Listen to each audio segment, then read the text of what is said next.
Selamat pagi Oma Opa, Bapak Ibu dan saudara-saudari terkasih dalam Kristus. Kembali lagi bersama saya Feli Christine dan Romo Hadi Setiawan.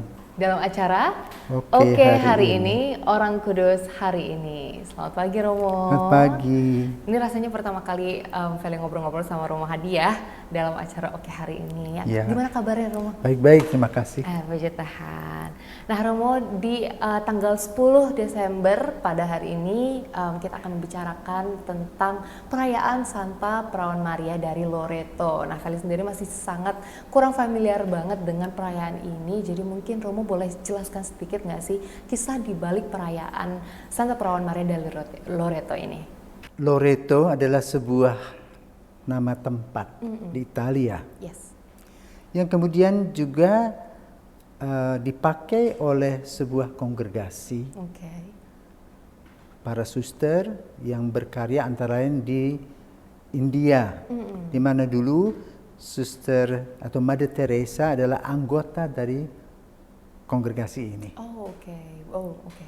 Yang kedua, Loreto juga dikenal di Amerika, di Santa Fe, di mana suster-suster Loreto itu membangun sebuah kapel Iya. dengan tempat kor tetapi lupa tangga. Lupa tangganya. Tangganya lupa. Lalu mereka berdoa kepada Santo Yosef. Iya. Lalu datanglah seorang bapak yang setengah tua, minta untuk membantu. Tetapi hanya boleh ditemani oleh seorang suster. Oke. Semuanya dibuat sedemikian rupa, lalu suster itu kelelahan ya, Iya. karena harus angkut dan sebagainya. Iya, bekerja Akhirnya dia sendiri. sakit, dan itu sudah selesai. Oke. Lalu susternya karena dia sebagai piko, dia cari orangnya kemana. Tidak ada. Enggak ada. Tidak ada. Lalu dikumpulkanlah arsitek-arsitek dan mereka katakan, wih hebat sekali.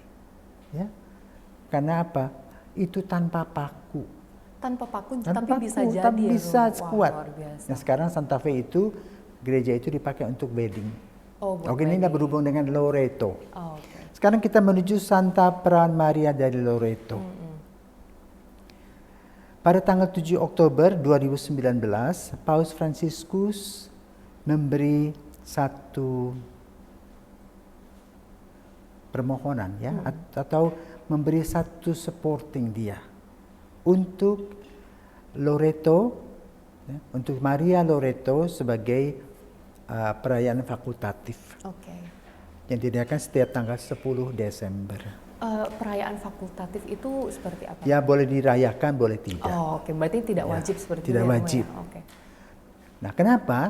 Karena Loreto itu mirip seperti Lourdes bagi orang Perancis. Orang Italia pergi ke sana, ya berdoa dan banyak yang dikabulkan. Demikian pula dalam sejarah para paus datang Yes. ke sana bila mereka mengalami minta permohonan atau mengalami kesulitan dan dapat jawaban dari Maria itu. Oh, berarti pada saat itu orang-orang juga sudah berdevosi kepada Ya, sudah. Santa Perawan Maria dari Loreto ya, Ya, Romo? sejak abad ke-12. Sejak abad ke-12. Ya. Oke. Jadi kemudian karena setiap saat itu banyak peziarah. Ya. Lalu apa sih sebetulnya yang menjadi ciri khas Bunda Maria ini? Iya, betul, Romo.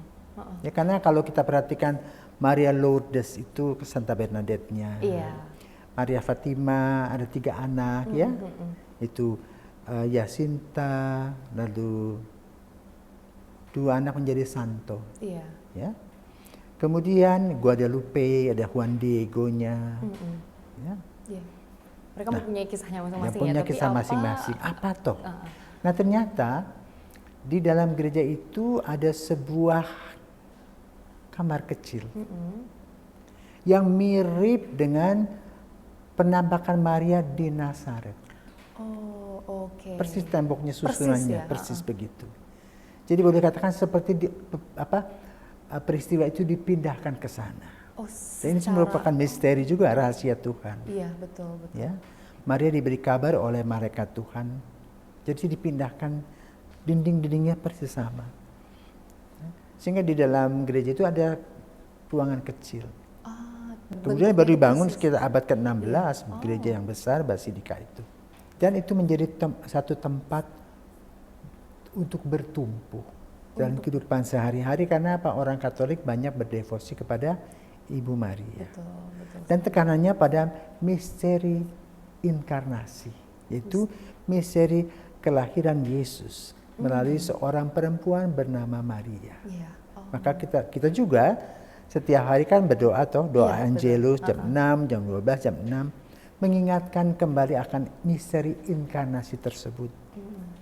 Karena itu banyak orang berbondong-bondong. Kenapa? Kita pun juga sering mengalami kesulitan.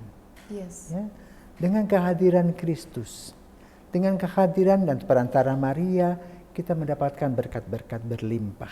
Betul. Karena itu orang Italia pergi ke sana berdoa rosario, ya bersama-sama sambil memohon doa-doa dan banyak yang dikabulkan.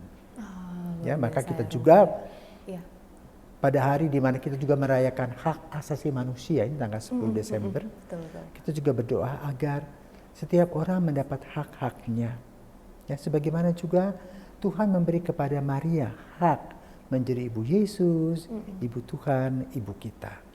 Dan senantiasa mewartakan kabar gembira. Kenapa? Tuhan senantiasa hadir dan menuntun kita. Nah, kira-kira devosi kepada Maria di Loreto. Ya. Semoga ya kita juga boleh mendapatkan berkat berkelimpahan bila kita berdoa juga melalui Maria. Wah, betul sekali Romo. Dan tentunya perayaan 10 Desember ini mengingatkan kita kembali ya Romo ya, untuk setidaknya dalam satu hari itu menyisihkan waktu untuk selalu berdevosi kepada Bunda Maria. Bukannya hanya, biasanya kan kita hanya berdoa rosario itu di bulan Mei dan Oktober gitu ya, tapi tidak terkecuali dalam bulan-bulan lainnya kita dihimbau untuk selalu juga ingat untuk berdevosi kepada Bunda Maria ya Romo ya. Nah, satu lagi Romo, apa sih sebagai orang Katolik perayaan-perayaan dari Santa Maria ini yang dapat kita petik atau dapat kita implementasikan dalam hidup sehari-hari? Jadi boleh katakan kalau kita mengambil kesimpulan dari Maria di Loreto itu berawal dari misteri inkarnasi tadi. Allah mengasihi manusia dan mengutus putranya. Dan Allah memilih dari sekian miliar wanita, satu menjadi ibu Tuhan. Maka dalam Angelus katakan Maria diberi kabar oleh malaikat Tuhan, maka ia mengandung dari Roh Kudus. Aku dia jawab, aku ini hamba Tuhan, jadilah padaku menurut perkataanmu. Seperti itu. Nah, jadi berawal dari situ, kita ingat bahwa Tuhan itu luar biasa. Memilih seorang perempuan yang memberikan contoh teladan iman kepada kita. Betul dan sekali. setia, percaya, ya, dan dia tidak pernah mengeluh. Maka sikap inilah yang perlu kita pelajari, kita ikuti dari Bunda Maria. Kenapa? Merasa sukacita bersama dengan Allah. Kenapa? Dia merasa bahwa Roh Kudus senantiasa hadir dalam dirinya. Maka kita pun juga, kalau kita menghadirkan Roh Kudus dalam langkah-langkah kita, maka kita mempunyai rasa percaya, optimis. Betul sekali. Tuhan senantiasa memberkati. Tuhan selalu menyediakan Deus Providebi dalam bahasa Latin. Ya, semoga kita mendapat hal-hal seperti itu sehingga kita hanya bersyukur kepada Tuhan untuk setiap hari. Wah, luar biasa Romo. Terima kasih banyak telah ngobrol-ngobrol dengan Feli sambil memperingati Hari Santa Perawan Maria dari Loreto. Nah, sebelum Feli menutup acara pada pagi hari ini, boleh pimpin dengan doa penutup ya Romo ya. Mari kita berdoa dalam nama Bapa dan Putra dan Roh Kudus. Amin. Bapa yang penuh kasih, kami mengucap syukur dan terima kasih. Melalui misteri inkarnasi, Engkau telah memilih Maria sebagai Ibu Yesus, Ibu kita, Ibu kami juga. Yang memberikan teladan yang luar biasa.